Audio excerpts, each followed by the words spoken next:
வணக்கம் குழந்தைகளா, welcome to tiny wisdom கிடோஸ்.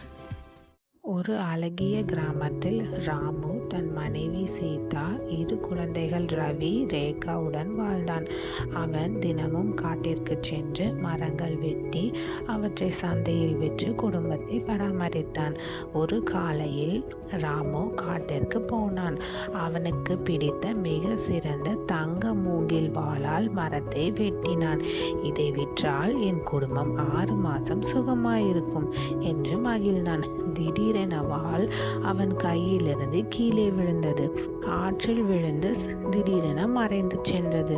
Ramu அதிர்ச்சியில், என்ன பண்ணலாம், இது எங்களோட ஒரே நம்பிக்கை என்று கதறினான். ராமு ஆற்று கரையில் அழுது கொண்டிருக்க ஆற்றிலிருந்து அழகிய நீர்நிலா தெய்வம் மெல்ல தோன்றியது. அவள் ஒரு வெள்ளி மூங்கில் வாள் கையில் வைத்து, ராமு, இது உன்னுடையதா என்று மென்மையாக கேட்டாள். ராமு தலையை உயர்த்தி, இல்லை அம்மா, என்னுடையது தங்க மூங்கில் வாள். சற்று பழைய மரத்தகல்கள் சற்று இருக்கும் என்றான் உண்மையாக. நீர்நிலா தெய்வம் சிரித்து புது தங்க மூங்கில் வாள் ஒன்றை காட்டினாள். ராமு மறுபடி, இல்லை அம்மா, என்னுடையது இன்னும் கொஞ்சம் பழையதுதான் என்றான்.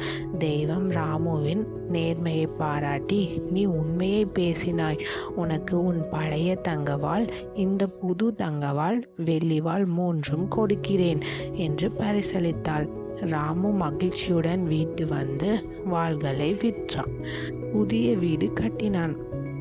குழந்தைகளுக்கு புது உடைகள், புத்தகங்கள் வாங்கினான். கிராம மக்கள் அனைவரும் ராமுவின் நேர்மையை கேட்டு பெருமைப்பட்டனர்.